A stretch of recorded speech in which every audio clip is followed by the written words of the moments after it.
E aí galera, sejam bem-vindos ao Mitocôndria. E hoje é dia de aula. Vamos começar com uma matéria que se chama ecologia. Todo mundo fica falando ecologia, ecologia, ecologia, mas ninguém muitas vezes sabe muito bem o que significa. Dentro da parte da biologia, nós podemos falar que a ecologia estuda as interações dos seres vivos e entre eles e o ambiente, sendo que o ambiente é formado por fatores físicos, solo, água, temperatura, e os seres vivos macro e microscópicos. As relações entre os diversos seres vivos existentes no ecossistema também influenciam na distribuição e abundância deles próprios. A gente tem que lembrar também que ecologia não é só ficar falando salve a Amazônia, salve as florestas, preserve o meio ambiente. A ecologia também está presente em muitas aplicações práticas do dia a dia, como biologia de conservação, gestão de rios e lagos, gestão de recursos naturais, assim como agricultura, pecuária e pesca, planejamento da cidade e aplicações econômicas. A palavra ecologia tem origem no grego oikos, que significa casa, e logos, que significa estudo. Então, oikos, logos, ecologia. Mas para a gente poder falar mesmo de ecologia, a primeira coisa que a gente tem que ter é a noção de algumas palavrinhas aqui que fazem parte desse processo, e vai ajudar a gente a entender um pouco. Primeira coisa que a gente escuta muito é falar de hábitat. Colocar o animal de novo no seu hábitat, vamos fazer a recuperação do hábitat do cerrado e mais. A palavra hábitat diz respeito ao local em que uma determinada espécie vive. Okay? Essa espécie que está adaptada para viver em determinado lugar, sendo esse o ambiente ideal para que ocorra a reprodução, alimentação e sobrevivência, ou seja, o hábitat é a casa do indivíduo. Nós temos que diferenciar a palavra hábitat da palavra nicho ecológico. Apesar de parecer com hábitat, o nicho ecológico ele é um grupo de condições bióticas e abióticas, ou seja, vivas e não vivas, nas quais uma espécie é capaz de persistir e manter estável o tamanho da população. Como assim? Vai manter a população sempre mais ou menos com a mesma quantidade, nem baixando demais, nem aumentando demais. O nicho, então, vai ser o conjunto de condições em que o indivíduo ou uma população vive e se reproduz. Seria, então, o modo de vida de um organismo na natureza. Se o hábitat é a casa, o nicho é o modo como ele vive, o modo como ele vai interagir com essa natureza. Ainda para a gente entender melhor a ecologia, nós temos que levar em consideração duas palavrinhas que são de extrema importância para a gente saber discernir e diferenciar, que é espécime e espécie. Se a gente pegar aqui dois grupos, o grupo dos quadrados verdes e dos círculos roxos, a gente consegue entender um pouquinho o que é a diferença dessas duas palavras. Quando a gente fala espécime, nós estamos falando em um indivíduo apenas. Ou seja, se eu pegar esse um indivíduo aqui, desse grupo dos quadrados, e retirar ele para estudar, eu estou falando que eu retirei um espécime, é um exemplar apenas. Então lembra, espécime. Com M. Então, se a gente pegar no sentido mais amplo, espécie vai ser qualquer exemplar ou amostra de material ou de ser vivo, separado de um grupo. Já espécie é um termo um pouquinho mais complicado. Ela é a unidade mais básica de classificação que nós temos na biologia. O conceito mais comum da biologia designa a espécie como um grupo de indivíduos com características comuns, ou seja, que têm aparência semelhante, que podem ou têm potencial de produzir uma prole fértil, ou seja, eles têm a capacidade de gerar filhos e esses filhos de gerar outros filhos também. Lembrando que esse conceito também não é universal, ele deixa de considerar algumas reproduções assexuadas, coisas que a gente vai ver lá no 7º ano. Então não preocupa com isso agora não. E esses organismos, eles vivem num ambiente, ou seja, como a gente viu, os seres eles vão interagir, beleza? E para interagir com esse ambiente, esses indivíduos têm que ter algumas adaptações para viver neles. E o ambiente também vai selecionar aqueles com melhores adaptações. Fatores, então, como clima, localização, luminosidade, disponibilidade de água, vegetação, temperatura e várias outras coisas vão influenciar na forma de vida dos organismos. Vamos pegar, por exemplo, o urso polar, que tem uma pelagem muito grossa, que vai ajudar ele a sobreviver num clima, numa temperatura mais baixa que outros indivíduos, como a gente mesmo, né? E uma das características que vai garantir a sobrevivência desses organismos é a tolerância às mudanças ambientais. Ou seja, quanto mais ele conseguir resistir a mudanças de ambiente, mais sucesso eles vão ter para poder gerar mais indivíduos, para poder dar prosseguimento na população. Eu separei dois exemplos aqui para a gente que são a formiga e o gafanhoto, para ilustrar um pouquinho como seria essa tolerância. Se a gente pegar a formiga ali, nós vamos ter uma tolerância de temperatura onde ela consegue sobreviver de 10 graus Celsius, ou seja, ela sobrevive bem de 25 a 35. Lembrando que A temperatura ótima para ela é de 30 graus Celsius, onde nós temos a maior quantidade de indivíduos presentes. É só olhar o gráfico ali, onde está a barriguinha para cima, é onde tem maior número. Abaixo de 25 e acima de 35, elas geralmente morrem. No caso, essa formiga que vocês estão vendo. É muito fácil perceber isso quando você vê que, quando chega a época do inverno, a época mais fria, as formigas desaparecem da nossa casa. Mas quando volta o calor, estão elas lá de novo, entrando nos doces e tudo mais. Já o gafanhoto, ele tem uma tolerância muito maior, ou seja, ele consegue viver em ambientes com temperaturas de mais ou menos 2,5 graus Celsius até 35 graus Celsius. A possibilidade da gente encontrar gafanhotos em regiões de temperaturas mais variadas é maior. Sendo assim, a gente consegue definir melhor o que é tolerância, entender um pouco mais, ou seja, a capacidade de resistir a alguns determinados fatores naturais. Aí agora nós vamos entrar um pouquinho mais na ecologia em si. A gente estudou indivíduo e tudo mais, mas como é que a gente organiza isso daí? Como é que a gente faz para separar esses indivíduos em grupos maiores? Para facilitar o estudo da ecologia, então, os biólogos organizaram esses indivíduos, esses seres vivos, de acordo com o nível de interação entre eles. Vamos começar, então, pelo nível mais básico de arrumação que a gente tem, que é o organismo. O organismo é um indivíduo em um indivíduo apenas. Se a gente voltar lá atrás do vídeo, nós vamos ver que o organismo é mais ou menos a mesma coisa que a gente falar de espécie. Então você vai estudar sobre ele e saber tudo sobre a vida. Sabendo tudo sobre a vida desse indivíduo peculiar, nós passamos para o próximo conjunto, que é a população, que são conjuntos de organismos da mesma espécie que habitam a mesma região. O tamanho da população é definido pelas condições de alimento e espaço do local, e também depende das taxas de natalidade e mortalidade dos indivíduos e das migrações deles entre as regiões. Quando a gente junta várias populações no mesmo local, nós temos o que a gente chama de comunidade. A comunidade, então, é a totalidade dos organismos vivos que fazem parte do mesmo ecossistema e interagem entre si. Com o passar do tempo, as populações presentes na comunidade podem aumentar, podem diminuir, podem migrar para uma região ou não e colonizar outro local, ou podem vir novas populações para ele. Essa série de mudanças pelas quais a comunidade passa vai ser chamada de sucessão ecológica. E quando essas mudanças se estabilizam, a gente chama de comunidade clímax ou só de clímax mesmo. Vou dar o exemplo aqui de uma região que estava inóspita, por exemplo, não tinha nada, tá? Não tinha nenhuma vegetação, não tinha nada ali para viver nesse rochedo. Uma vez que ele fragmentou, foram aparecendo líquens, que são pequenas aglomerações de seres vivos ali. Desses líquens vêm outros indivíduos, no caso briófitas, que são pequenas plantas. A essas plantas vão sendo adicionadas outras que são trazidas por animais que trazem sementes, como formigas, como pássaros e tudo mais, e vão nascendo outras plantas ali, até chegar na comunidade clímax, que ela está toda completa, com todas as populações já interagindo em sua totalidade. Nós temos ainda dois outros níveis de organização, como a gente viu naquela figura lá atrás, que são o ecossistema e a biosfera.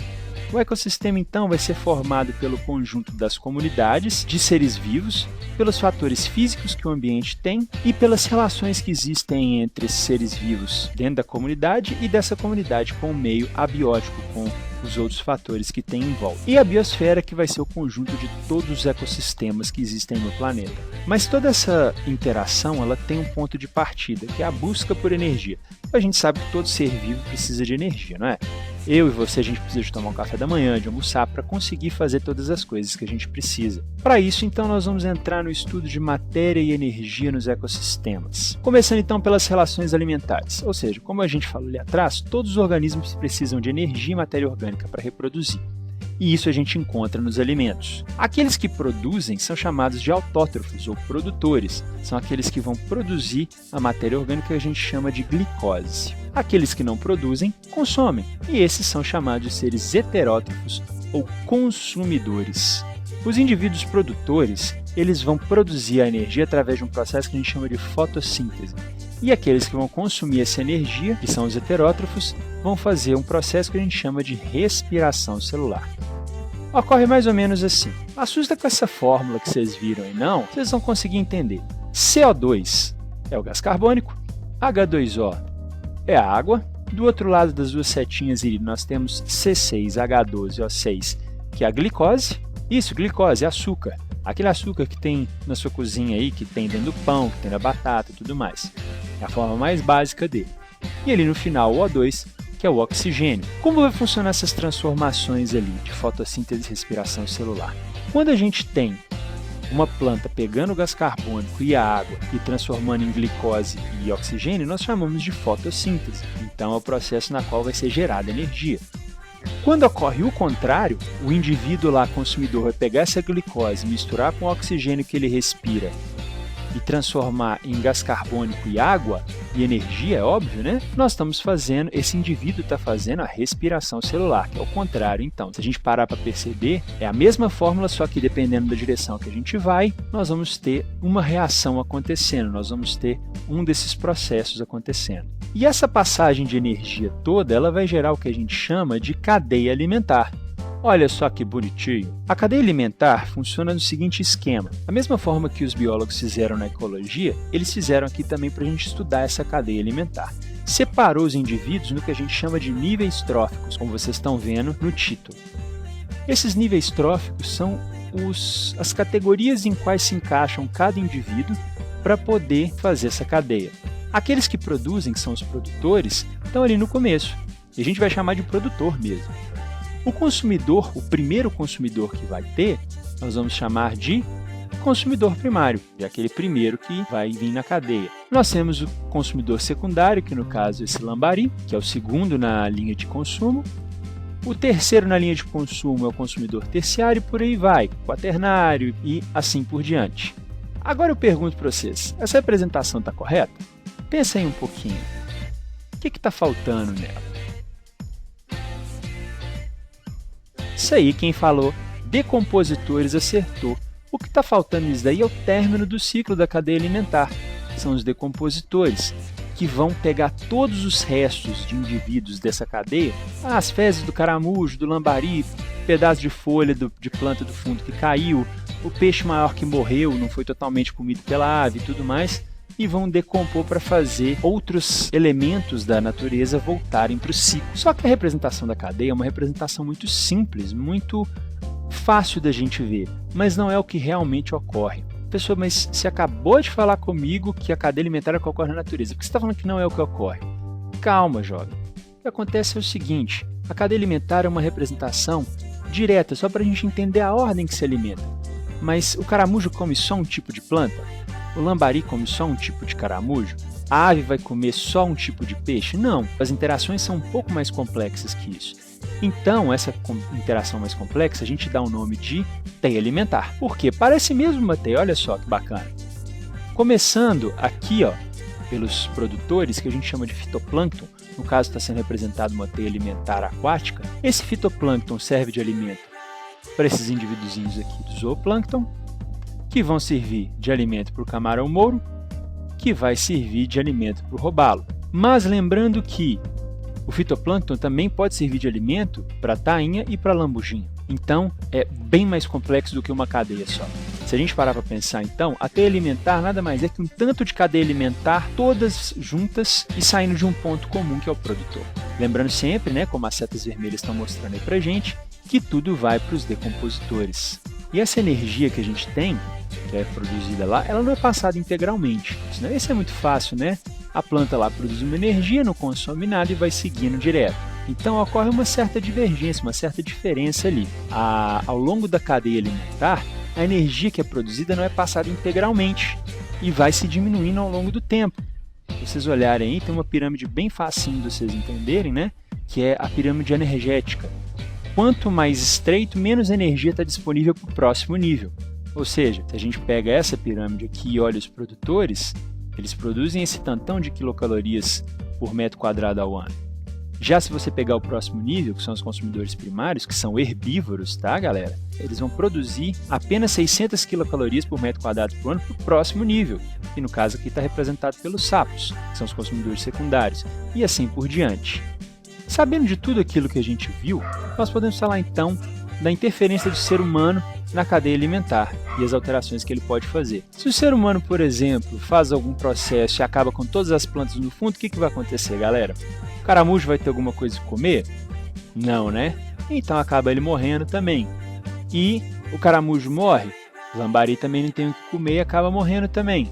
Peixes maiores também vão diminuir a população, até chegar a um efeito em cadeia, onde vai ocorrer a morte desenfreada de vários indivíduos. Isso pode acontecer de qualquer forma. É só fazer a matemática aí, beleza? Então é importante você parar para pensar que às vezes uma poluiçãozinha que ocorre na cidade, ela vai afetar todo um ecossistema, toda uma cadeia de alimentação aí.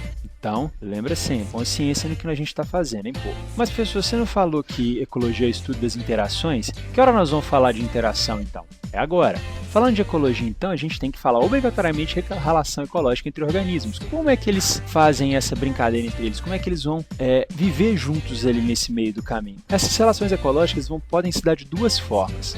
A forma de relação harmônica e desarmônica, sendo que a relação harmônica, pelo próprio nome, fala de relações onde ninguém vai sair prejudicado, ou seja, sempre vai ser benéfico para os dois, ou vai ser benéfico para um e para o outro, não vai fazer diferença. E nós temos as relações desarmônicas, onde pelo menos um dos indivíduos vai ser prejudicado, ou os dois são prejudicados, ou apenas um é prejudicado. E dentro dessas relações nós ainda temos as relações intraespecíficas, que é quando ocorrem entre a mesma espécie, ou seja, dois cachorros ali disputando um osso, é intraespecífica. E nós temos as relações interespecíficas, que é a relação entre duas espécies diferentes. Vamos pegar o mesmo exemplo do cachorro.